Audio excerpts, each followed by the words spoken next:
और आज का टॉपिक है रिफ्रैक्शन ऑफ लाइट। उसके सारे एमसीक्यूज करना है जो प्रीवियस ईयर्स में आया, 2021-22 में आए बेटा question. If a lens, question is question number 63, if a lens and A spherical mirror both have focal length minus 15 centimeter, then it may be concluded that both are concave, the lens is concave, mirror is convex, the lens is convex and mirror is concave, both are convex. तो देखो बेटा, अभी भी concave lens और convex lens हो। Concave lens है, इसमें ऐसे आती है लाइट, ऐसे चला, इसको ज्वाइन करती इधर, फोकस इधर है ना कॉन्केव लेंस को। कॉन्केव मिरर होगा,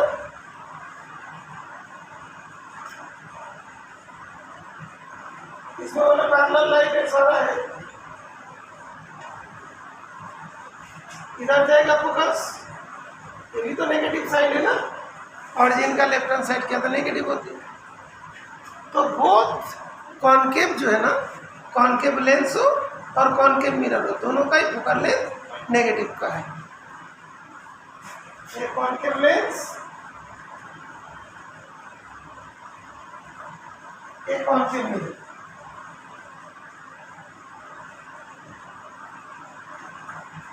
दोनों का ही focal length negative.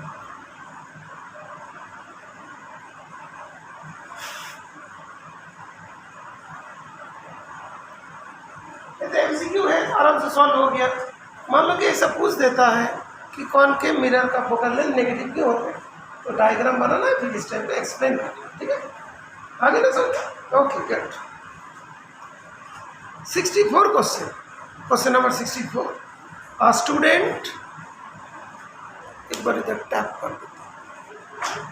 A student determines the focal length of a device A by focusing the image of a far-off object on a screen placed on the opposite side of an object.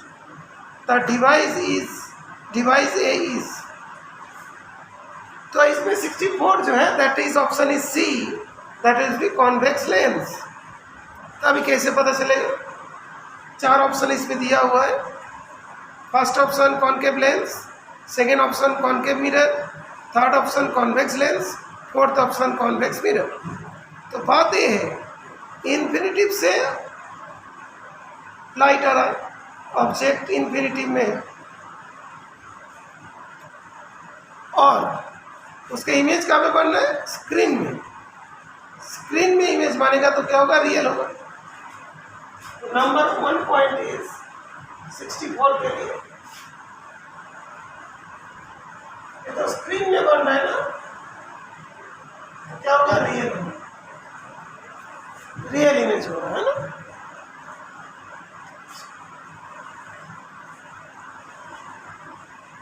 दूसरा जो है उसमें और एक चीज दिया था, फार of screen आ रहा था कहां से? इन्फिनिटिव से, इन्फिनिटिव से आ रहा था, ओके, और रियल बन रहा है। तो अभी देखो, तो इन्फिनिटिव से आएगा, रियल बनेगा, ठीक है। अभी इन्फिनिटिव से आता है,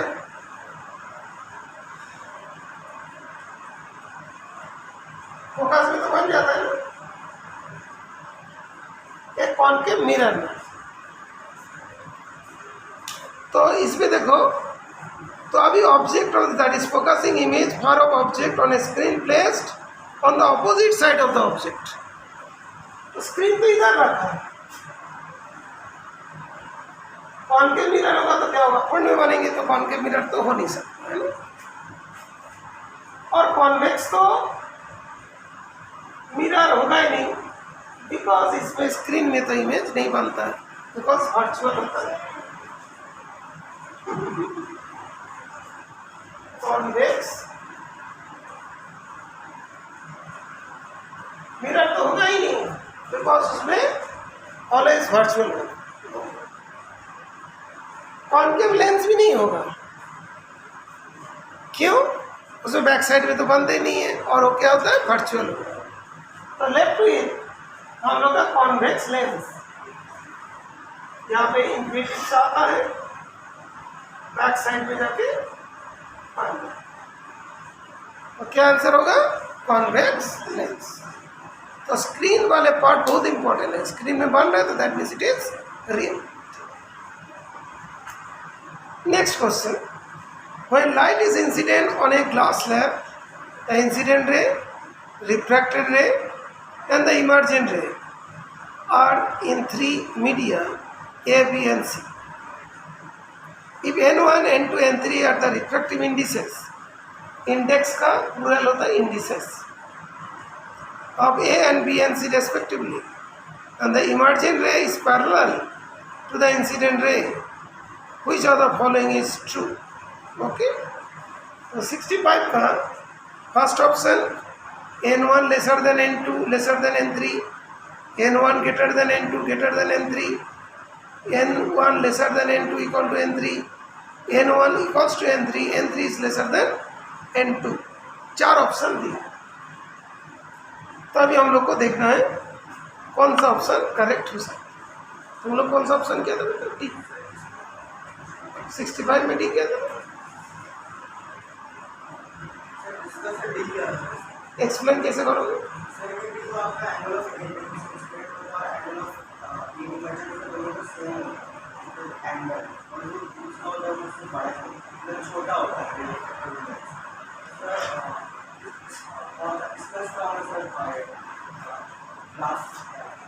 अच्छा एक मिनट, हम बेटा क्वेश्चन नंबर 65 में बोलते हैं when light is incident on a glass slab, the incident ray, refractive ray and emergent ray are in three media A, B, C, A, B and C। ये तो पता ही चला कि ग्लास स्लैब मिडिल में है और ग्लास स्लैब के ऊपर और नीचे मीडिया सेम है। Okay, N1, N2, N3 are the refractive indices of A, B, C respectively, and the emergent is parallel to the incident ray। emergent ray is parallel to incident ray। ये वाला emergent ray इसके साथ parallel है, ये कैसी आ रहा था, ये दोनों parallel दैट मीन्स ये वाला लाइन और ये वाला लाइन parallel। ये वाला कब होती है? तो तुम लोग के लिए यहाँ पे एक्टिविटी जो फिगर 10.1 जी, ये वाला तभी होता है कि यहाँ पे ग्लास स्लैब हो, ऊपर नीचे सेम मीडियम, यहाँ पे कौन सा ऊपर नीचे मीडियम भी है, तब ये पैरेलल होती है।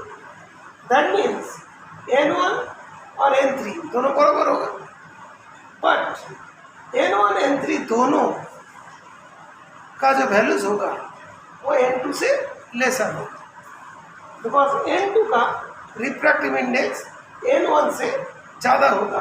तो अभी क्या होगा, इस टाइप का डायग्राम बनेगा, नॉर्मल की तरफ ये वाला रिफ्रैक्टेड रे शिफ्ट होगा, और ये नहीं होता, मतलब N2 लेसर होता तो क्या होता है, इसको ऐसे चला जाता, तो पैरेलल होने के बाद नहीं होता। अंडरस्टैंड? ठीक है, तो ये वाला थोड़ा ध्यान रखिएगा, जब ये वाला ग्लास है पता ही चल रहा है लाइट आ रहा है यार से, फिर यार नहीं जाता है, तब ये पैरेलल होती है, और ग्लास का रिफ्रैक्टिव इंडेक्स इस केस में एयर से कम होता है।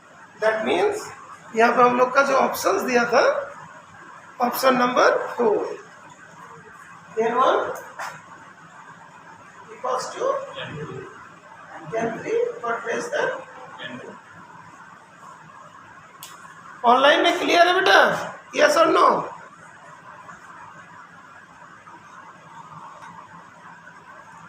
Question number 66. The image of a candle flame formed by lens is obtained on a screen placed in the other side of the lens. Take it up, question.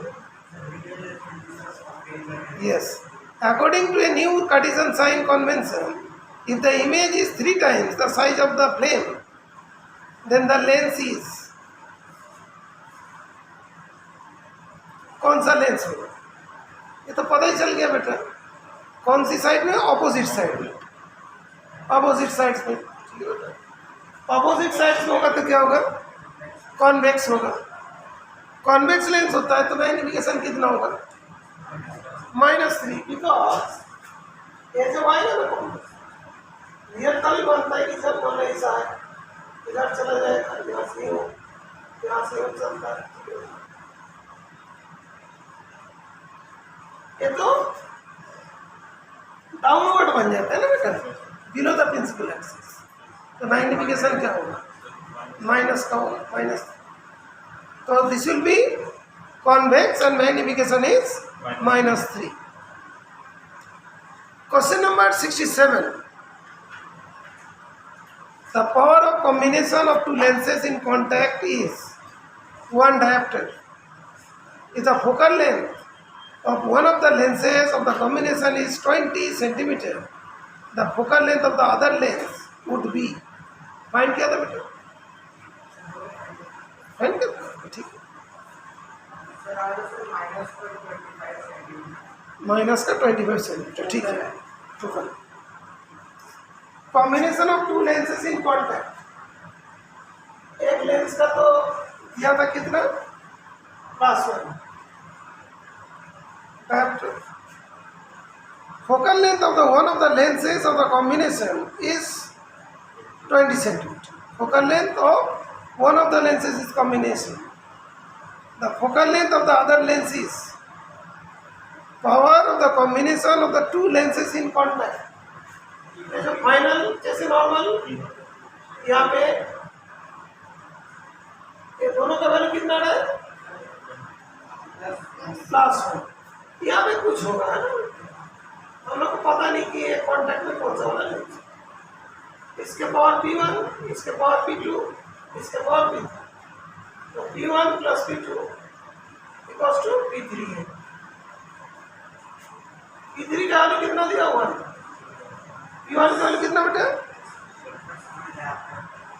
Know combination का 1 है, दोनों मिला के। तो P1 जो है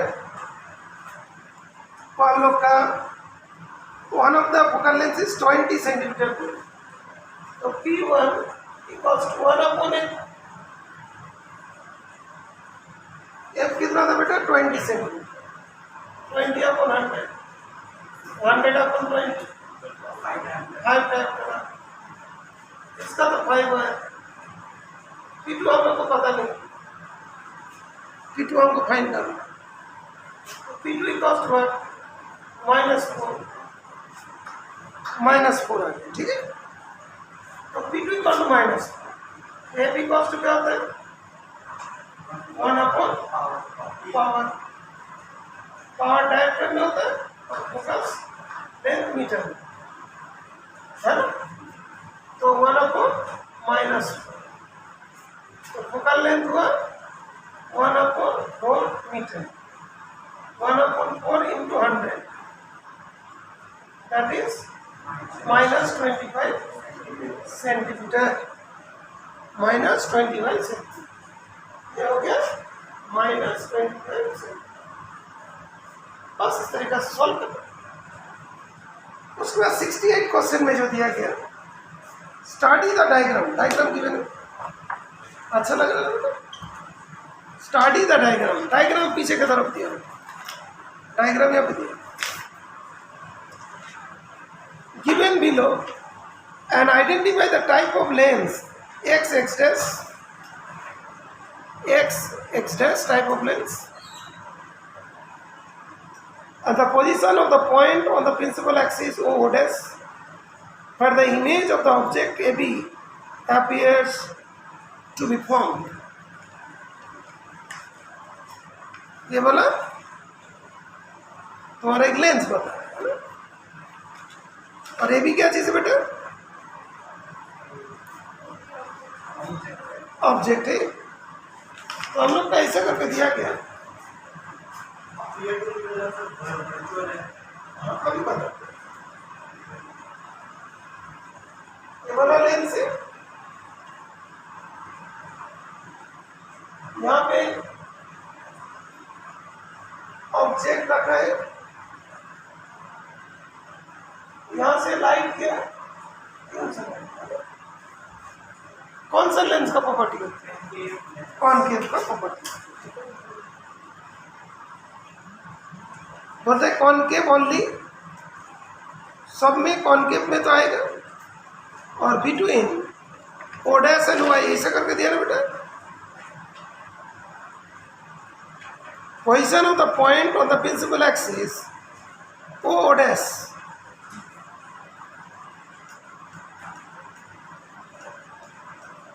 where the image of the object AB appears to be formed.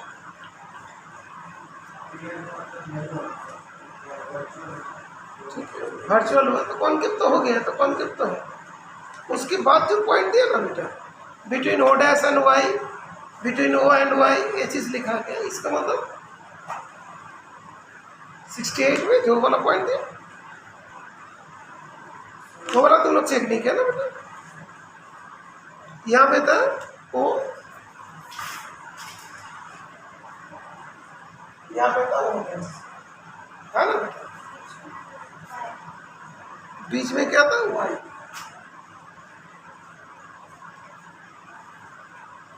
ठीक है बेटा, तो किसके बीच में पता? यस, तो ओ और वाई के बीच में ही बनेगा, बिकॉज कॉनकेव होता है तो क्या होगा, सामने की तरफ आके बनता है। तो इसमें आंसर आएगा O and Y, B option. ठीक है, तो बी ऑप्शन करेक्ट हो गया। तो कॉनकेव हुआ और इमेज जो इधर नहीं बनेगा जब कट करके रखते हैं। ठीक है बेटा, तो ओ और वाई के बीच में बनेगा, इधर नहीं बनेगा। ठीक है, और लेंस क्या होगा, कॉनकेव। ओके, ये 3 क्वेश्चन भी हुआ। अच्छा, क्वेश्चन नंबर 69 को बताते हैं। उसमें दिया है an object of height 3 centimetre is placed vertically on the principal axis of a concave or convex lens. Convex lens. When the object distance is minus 37.5 centimeter, object distance, इधर है तो minus, an image of height minus 2 centimeter is formed at a distance of 25 centimeter. तो 25 centimeter में फिर image बनेगी।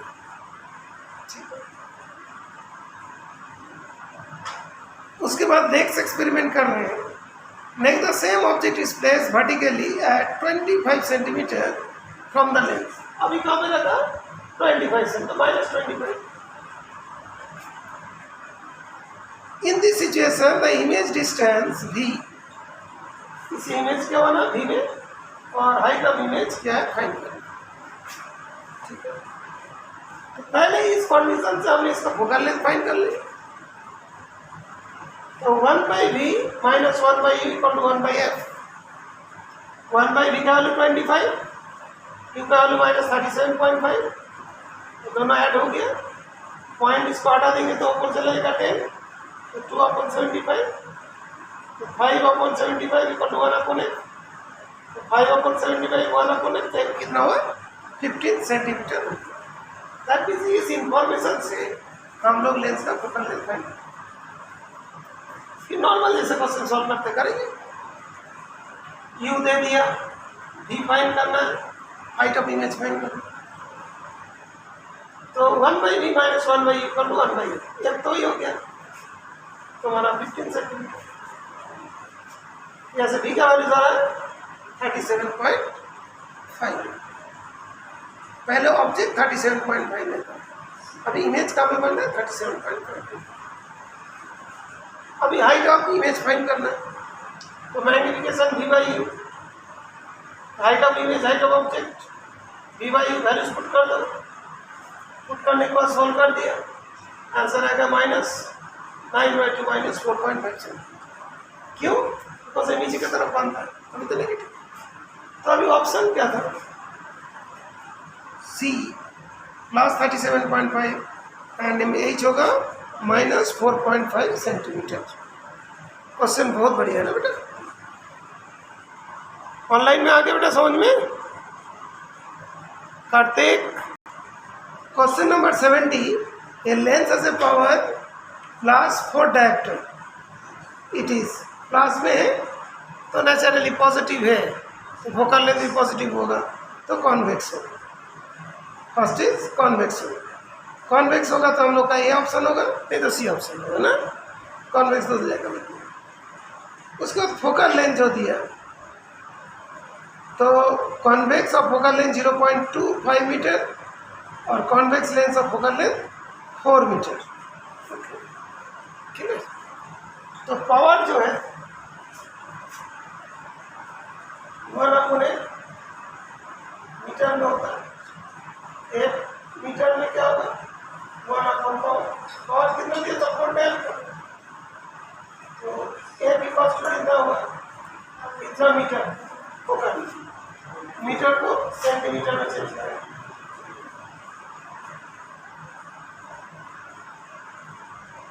ठीक है ना, क्लियर।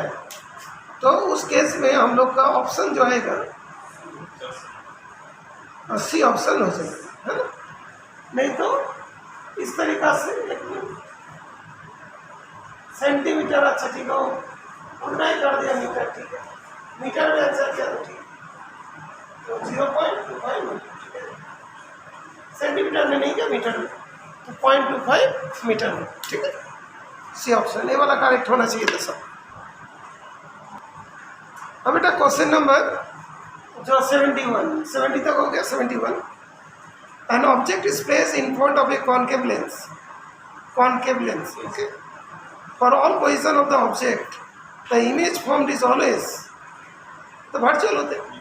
कॉनकेव लेंस वर्चुअल, छोटा भी होता है, डिमिनिश्ड होती है। ओके, तो 71 का भी इरेक्ट भी होती है। ठीक है ना, 71 का भी ऐसी बनता है ना बेटा, इसकी लाइट ऐसे आएगा तो ऐसे होगा,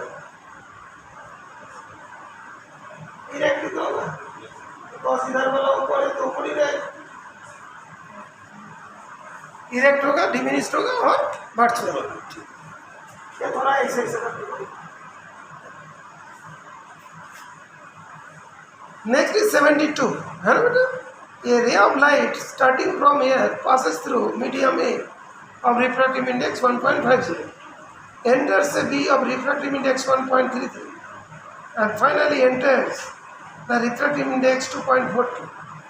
If this ray emerges out in air C,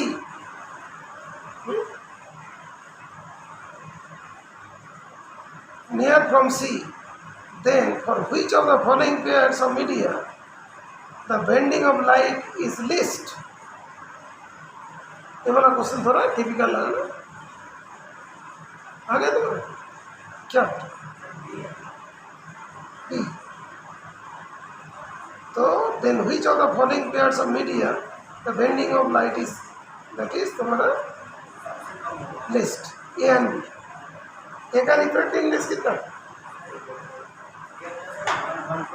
नहीं ए का 1.50 और बी का कितना 1.3। हाँ बेटा, ऑनलाइन में क्या है बेटा इसके ऑप्शन, क्वेश्चन जो दिया है, ए का रिफ्रैक्टिव इंडेक्स 1.5, बी का रिफ्रैक्टिव इंडेक्स 1.3। अभी बोलते हैं कि बेंडिंग इज लीस्ट, सबसे कम हो। हम लोग बोलते हैं ना साइन आई अपॉन साइन आई, तो n/1 बोलते हैं। आई हो गया, ये वाला आ गया n/1 वाला, n/2 अपॉन n/1। जब इसका रेशियो सबसे कम होगा उस केस में क्या होगा, पाई और आर के बीच में भी माना रेशियो बहुत कम हो जाएगा, है ना, तो दोनों नियर अबाउट सेम हो जाएगा, है ना, बेंडिंग कम होगा। तो पहला केस में ये दोनों का जो रेशियो है बहुत कम है, लेकिन ए के साथ सी का रेशियो भी ज़्यादा है, बी के साथ सी का रेशियो भी ज़्यादा है, और ए और बी के बीच में रेशियो सबसे कम है। तो लीस्ट मतलब जो बेंडिंग होगा जब ए और बी। तो क्वेश्चन को और एक बार रीड कर देता हूँ। ये ray of light starting from air passes through medium A of refractive index 1.50, enters medium B of refractive index 1.33, finally enters medium C refractive index 2.42. If the ray emerges out in air from C, then for which of the following pairs of media the bending of light is least? Okay, तो पहले क्या हुआ, air था ए में आया, उसका B में आया, उसका सी में आया, उसका चला। तो ये दोनों का रिफ्रैक्टिव इंडेक्स क्या है, सबसे कम है यहाँ भी का। तो यहाँ पे बेंडिंग लिस्ट हो, लेकिन यहाँ पे बेंडिंग लिस्ट नहीं होगा, बिकॉज इसका रिफ्रैक्टिव इंडेक्स जितना है इसका रिफ्रैक्टिव इंडेक्स ज़्यादा है, बहुत डबल के बराबर। बेंडिंग तो बहुत ज़्यादा होगा, ठीक है। रिफ्रैक्टिव इंडेक्स का रेशियो जहाँ पे कम होता है वहाँ पे बेंडिंग कम होती है, जहाँ पे रेशियो ज़्यादा होता है वहाँ पे बेंडिंग ज़्यादा होती है, ठीक है। बिकॉज ये रेयर अर्थ से डेंसर में आ रहा है 1.33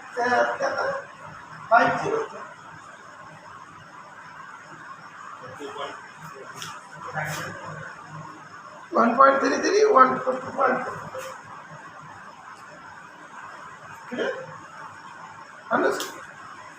तो ऑलवेज ध्यान रखना, जहाँ पे रेशियो कम है वहाँ पे बेंडिंग कम होगी, जहाँ पे रेशियो अगर ज़्यादा है वहाँ पे बेंडिंग ज़्यादा। ठीक है, क्लियर बेटा।